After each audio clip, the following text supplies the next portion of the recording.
MCA அந்த login வெப்சைட்குள்ள உள்ள போய்க்கிறோம். உள்ள போயிட்டு யூசர் நேம் பாஸ்வேர்டு வந்து கொடுத்துக்கிறோம்.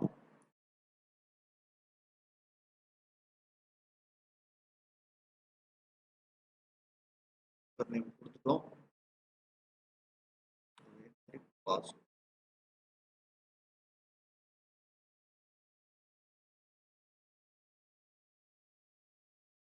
கொடுத்துட்டு இப்போ லாகின் பண்ணோம் அப்படின்னா இந்த இடத்துல பார்த்தீங்கன்னா நாட் பெய்டு எட்னு வரும். அதாவது டிஃபால்ட்டாக இருக்கிறதுல நாட் பெய்டு எட்னு வரும். அதே மாதிரி வந்து இம்பார்ட்டன்ட் இன்ஸ்ட்ரக்ஷன் கொடுத்துருக்காங்க பார்த்தீங்களா.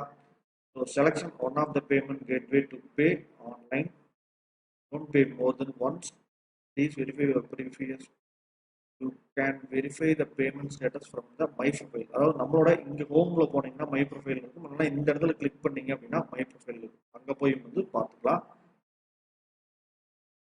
எஸ்சி கேண்டிடேட் அப்படின்னா வந்து என்னன்னா 1000 rupees வந்து பே பண்ண சொல்லியிருக்காங்க.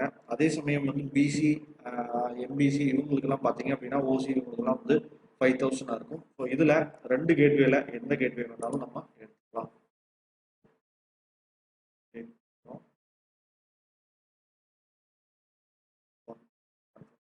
அதுக்கப்புறம் பார்த்தீங்கன்னா ஒன்று ஐஓபி நெட் பேங்கிங் இருந்தது அப்படின்னா ஐஓபி நெட் பேங்கிங் கொடுங்க. அப்படி இல்லை அப்படின்னா வந்து எனி நெட் பேங்கிங் அல்லது டெபிட் கார்டு, கிரெடிட் கார்டு இதில் ஆப்ஷன்.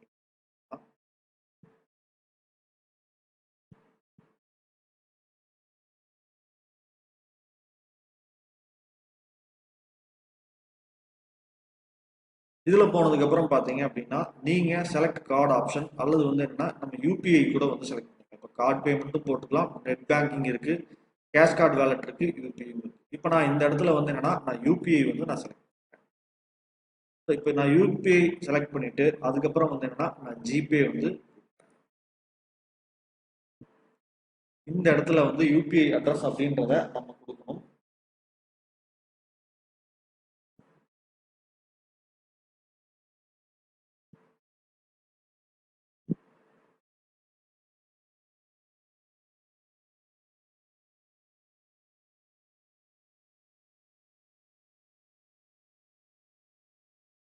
என்னோட யூபிஐ அட்ரஸை நான் கொடுக்குறேன்.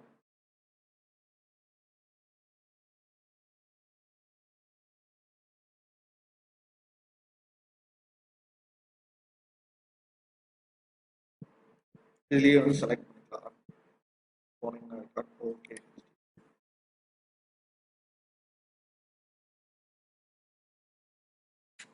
வெரிஃபை கொடுக்குறோம். அடுத்தது பெய்ட்.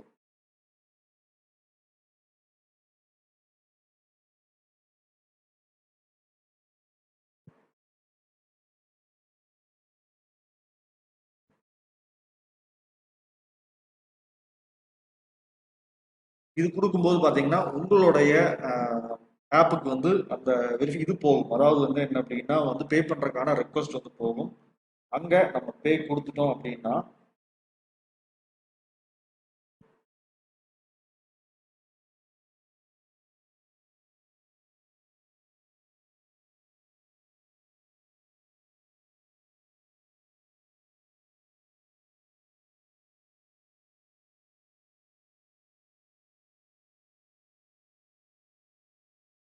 இப்போ வந்து நான் வந்து பே பண்ணிட்டேன். பே பண்ணதையும் வந்து இங்கே ரிஃப்ளெக்ட் ஆகுது. ஒன்ஸ் பேமெண்ட் முடிஞ்சது அப்படின்னா transaction is completed, please wait while we navigate back to mention website. இது ஆட்டோமேட்டிக்காக வந்து அந்த வெப்சைட்டுக்கே போயிடும். ஸோ நீங்கள் பேமெண்ட் பண்ணும்போது வந்து டவர் கரெக்டாக இருக்கிற இடத்துல வந்து பண்ணுங்க. ஸோ டவர் சரியா இல்லை அப்படின்னாலும் வந்து என்னன்னா நீங்கள் பேமெண்ட்டுக்காகவே வந்து வெயிட் பண்ண வேண்டியதாக போயிடும். ஸோ இந்த இடத்துல போயிட்டு இப்போ பார்த்தீங்க அப்படின்னா வந்து என்னன்னா ஓப்பன் சாய்ஸ் ஃபில்லிங் அப்படின்னு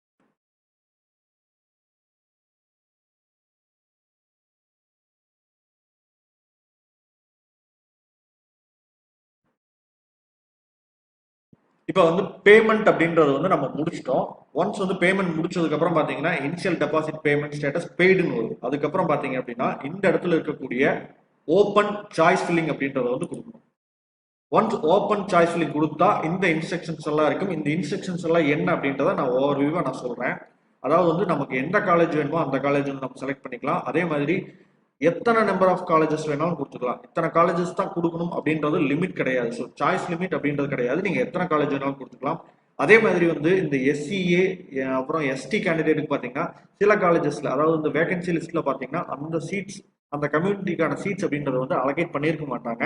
இருந்தாலும் நீங்க ஓசி கேட்டகரியில சீட்ஸ் இருக்கும் அப்படின்றதுனால அந்த காலேஜஸையும் வந்து நீங்க லிஸ்ட் அவுட் பண்ணலாம். இது குறிப்பா எஸ்சிஏ எஸ்டி கேண்டிடேட்ஸ் மட்டும்தான் வந்து அந்த மாதிரி பிரச்சனை வரும். மீதி இருக்கிற அத்தனை ரிசர்வ் கேட்டகரிக்கும் வந்து எல்லா காலேஜஸ்லயுமே வந்து சீட் அலோகேட் ஆகிருக்கும். அதே மாதிரி செலக்டட் சாய்ஸை வந்து நீங்க அரேஞ்ச் பண்ணிக்கலாம். அதாவது ஒன்ஸ் நீங்க செலக்ட் பண்ணும்போது இருக்கிற ஆர்டரை எப்படி வேணாலும் மாத்திக்கலாம். ஃபர்ஸ்ட் இருக்கிற தேர்டா போடலாம், தேர்டா இருக்கிற ஃபிஃப்த் போடலாம், ஃபிஃப்த்தா இருக்கிற காலேஜை எகைன் வந்து ஃபர்ஸ்ட் காலேஜுக்காக கூட வந்து கொண்டுட்டு வரலாம். அது எப்படின்றத நம்ம இப்போ டெமோவா பார்க்கும்போது கூட நான் சொல்றேன். அதே மாதிரி வந்து என்னன்னா காலேஜ் லிஸ்ட்டை எப்படி நம்ம செலக்ட் பண்ணலாம்னா நேம் கொடுத்து, அதே மாதிரி காலேஜ் கோடு கொடுத்து, அல்லது வந்து டிஸ்ட்ரிக்ட் ஆர் கேட்டகரி கொடுத்து பண்ணலாம். காலேஜ் கோடை கொடுத்து நீங்க செலக்ட் பண்ணும்போது வந்து மிஸ்டேக் வராது. நான் ப்ரிஃபர் பண்றது அப்படின்றதும் பாத்தீங்கன்னா காலேஜ் கோட் அப்படின்றது தான். அதே மாதிரி வந்து ஒன்ஸ் வந்து உங்களுக்கு சாய்ஸ் லிஸ்ட் எல்லாம் ஃபைனல் ஆயிடுச்சு, எவ்ரி திங் ஓகே, உங்களுக்கு சாட்டிஸ்ஃபைட் அப்படின்றதுக்கு அப்புறம் வந்து நீங்க லாக் சாய்ஸ் அப்படின்றது கொடுக்கலாம். லாக் சாய்ஸ்னு கொடுத்தீங்க அப்படின்னா வந்து ஓடிபி வரும். உங்களுடைய ரெஜிஸ்டர்ட் மொபைல் நம்பருக்கு ஒரு ஓடிபி வரும், இமெயிலுக்கும் வந்து ஓடிபி வரும். ஸோ இதுல எதுல இருந்து வேணாலும் எடுத்து நீங்க ஓடிபி கொடுத்து லாக் பண்ணிட்டீங்க அப்படின்னா அதுக்கப்புறம் வந்து சேஞ்ச் பண்ண முடியாது. 99% சேஞ்ச் பண்ண முடியாது. ஜிசிடிக்கு கால் பண்ணி மேபி ரிக்வஸ்ட் பண்ணனா சில நேரங்களில் வந்து அவங்க ஓப்பன் பண்ணி விடுவாங்க. ஸோ அது நம்ம சிரமமான ப்ராசஸ், நம்ம கஷ்டமான ப்ராசஸ், எல்லா நேரமும் வந்து பண்ணுவாங்க அப்படின்றதையும் வந்து நம்ம எதிர்பார்க்க முடியாது. அதனால சாய்ஸ் லாக் பண்றதுக்கு முன்னாடி வந்து கரெக்டாக கொடுக்குறீங்களா அப்படின்றத கன்ஃபார்ம் பண்ணிக்கங்க. அதே மாதிரி ஓடிபி அப்படின்றது வந்து மேக்சிமம் 3 தடவை தான் வரும், அதுக்கப்புறம் வந்து வராது. ஒன்ஸ் வந்து நீங்க அதாவது வந்து சாய்ஸ் லிஸ்ட் போட்டுறீங்க, சேவ் கொடுத்துட்றீங்க, பட் லாக் பண்ண மறந்துட்டீங்க அப்படின்னு என்ன ஆகுதுன்னா நீங்க ஃபைனலா எந்த காலேஜ் லிஸ்ட் கொடுத்து சேவ் பண்ணீங்களோ அந்த காலேஜ் லிஸ்டோடவே வந்து அது எடுத்துக்கும். அதுக்கப்புறம் நம்மளால வந்து சேஞ்ச் பண்ண முடியாது. இன்கேஸ் நீங்க சாய்ஸை லாக் பண்ணாம விட்டுட்டாலும் அந்த பிரச்சனை இருக்கு. ஏன்னா நாளைக்கு ஈவினிங் 5 மணி வரைக்கும் வந்து சாய்ஸை நீங்க வந்து லாக் பண்ணிக்கலாம். இந்த இடத்துல நான் சொன்ன மாதிரி வந்து காலேஜ் கோடு கொடுத்து வந்து செலக்ட் பண்ணிக்கலாம். இப்போ காலேஜ் கோடு அண்ணா யூனிவர்சிட்டி சிஇஜி கேம்பஸ் அப்படின்னா ஒன்னு கொடுத்துறோம். ஒன்னு கொடுத்தீங்க அப்படின்னு பாத்தீங்கன்னா வச்சுக்கோங்களேன், இதுல வந்து செலக்ட், அதாவது இந்த செலக்ட் ஆப்ஷனை கிளிக் பண்ணிட்டு ரீஆர்டர் மை சாய்ஸ் கொடுத்தீங்கன்னா அடுத்தது மறுபடியும் போய்க்கலாம். இப்போ இந்த இடத்துல போயிட்டு ஈவினிங் காலேஜ், அண்ணா யூனிவர்சிட்டி ஈவினிங் காலேஜ், இப்போ இதை வந்து நம்ம செலக்ட் ரீஆர்டர் மை சாய்ஸ். இப்போ அடுத்ததா வந்து என்னன்னா நான் பிஎஸ்ஜி கொடுக்கணும்னு நினைக்கிறேன் அப்படின்னா பிஎஸ்ஜிக்கான கோட் அப்படின்றது 2006. ஃபர்ஸ்ட் எய்டட் கொடுக்குறேன், செலக்ட் பண்ணிக்கிறேன், ரீஆர்டர் சாய்ஸ் இதுல வந்துருது. அதுக்கப்புறம் அடுத்த சாய்ஸ் போறேன், 2006லயே செல்ஃப் சப்போர்ட் கொடுக்குறேன், 2006 செல்ஃப் சப்போர்ட் கொடுக்குறேன். இது முடிஞ்சிச்சு. அடுத்தது பாத்தீங்க அப்படின்னா ரீஆர்டர் சாய்ஸ். எதுக்கு பேக்கப்புக்கு நான் வந்து 99% இருக்கிறேன்னு வச்சுங்களேன், எனக்கு இதுலயே கிடைச்சிடும், பட் இருந்தாலும் நான் பேக்கப்புக்காக அடுத்ததா ஒரு காலேஜ் வந்து சிஐடி கொடுக்குறேன், 2007. இது கொடுத்துட்டு இதையும் செலக்ட் பண்ணிட்டு ரீஆர்டருமே சாய்ஸ் கொடுத்துறேன். இப்போ 5 காலேஜ் வந்து நான் கொடுத்தேன். இதில் நான் என்ன நினைக்கிறேன்னா, இல்லை எனக்கு நான் சிஇடி தான் வந்து ஃபர்ஸ்ட் ப்ரிஃபரன்ஸாக நினைக்கிறேன் அப்படின்னா இதை மாற்ற முடியுமானா கண்டிப்பாக மாற்றிக்கலாம். எப்படின்னா ஒன்னொன்னா வந்து மேலே போய்கிட்டே இருக்கும். இப்போ பார்த்தீங்கன்னா சிஐடி வந்து ஃபர்ஸ்ட் சாய்ஸாக வந்து போயிடும். அதே இது அண்ணா யூனிவர்சிட்டி ஈவினிங் காலேஜ் அப்படின்றத எனக்கு லாஸ்ட் ஆப்ஷனாக மாற்றணும் அப்படின்னா நீங்கள் இதை கொடுத்துட்டே வந்தீங்க அப்படின்னா லாஸ்ட் ஆப்ஷனாகவும் வந்துடும். ஸோ இந்த மாதிரி வந்து மாற்றிக்கலாம்.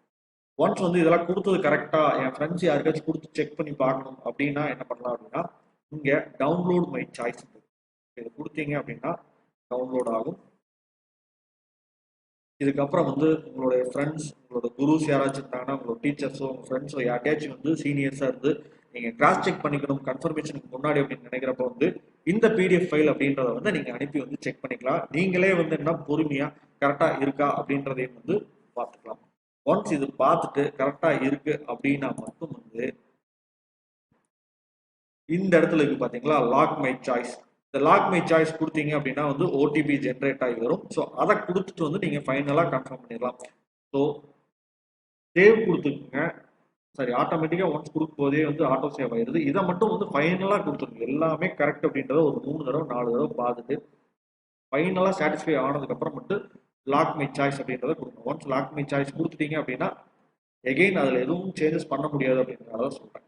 ஸோ இப்போ லாக் மை சாய்ஸ் கொடுத்ததுக்கு அப்புறம் வந்து நீங்கள் இதே மாதிரி வந்து டவுன்லோட் மை சாய்ஸ்னு டவுன்லோட் பண்ணிக்கலாம். அப்படி நீங்கள் டவுன்லோட் பண்ணும்போது என்ன ஆகும் அப்படின்னா இந்த சாய்ஸ் ஆர்டர்ல அப்ளிகேஷன் லாக்டு ஸ்டேட்டஸ் நோன்னு இருக்கிறது வந்து என்ன ஆகும்னா எஸ்ன்னு வந்து மாறிக்கும். ஸோ அதனால இப்படித்தான் வந்து பண்ணணும். இப்படி பண்ணும்போது வந்து என்ன உங்களுக்கு மிஸ்டேக்ஸ் வராது அப்படின்றது தான் வந்து நான் சொல்லணும்னு நினைச்சேன். ஸோ நம்ம தெளிவாக பொறுமையாக பண்ணுங்க. மிஸ்டேக்ஸ் வந்து வருவதற்கான வாய்ப்புகள் அப்படின்றது கண்டிப்பா கம்மி தான். ஏன்னா கரெக்டா பண்ணும்போது வந்து மிஸ்டேக்ஸ் வந்து வராது. பொறுமையா பண்ணுங்க. காலேஜ் கோடு வச்சு பண்ணுங்க. ஸ்கோர் கம்மியாக, அதாவது உங்களுடைய பர்சன்டேஜ் வந்து கம்மியாகுது அப்படின்னா உங்களுடைய நம்பர் ஆஃப் காலேஜ் அப்படின்றத அதிகமாக கொடுங்க. அப்படி கொடுத்தீங்க அப்படின்னா வந்து கரெக்டாக இருக்கும். ஸோ இதுதான் நான் சொல்லணும்னு நினைக்கிறேன். அடுத்தடுத்த பதிவுகளில் இன்னும் சில முக்கியமான விஷயங்களையும் வந்து நம்ம பேசுவோம். இந்த இயர், அதாவது 2022 MCA கவுன்சிலிங்ல அட்டன் பண்ணக்கூடிய அத்தனை தம்பி தங்கைகளுக்கும் வந்து உங்களுடைய எண்ணங்களும் உங்களுடைய உயரங்களும் மேலும் மேலும் வந்து வளரணும். நீங்க நினைச்ச காலேஜஸ் வந்து கிடைச்சு நீங்க எல்லாருமே வந்து ஒரு பெரிய இடத்துக்கு வரணும் அப்படின்றதுதான் வந்து நம்மளுடைய ஆசையும். வாய்ஸ் ஆஃப் கோயம்புத்தூர் உங்களை வந்து வாழ்த்துகிறது. பெரிய பெரிய இலக்குகளை நோக்கி பயணங்கள் தொடரட்டும். அடுத்தடுத்த பதிவுகளில் இன்னும் சில முக்கியமான விஷயங்களை பற்றி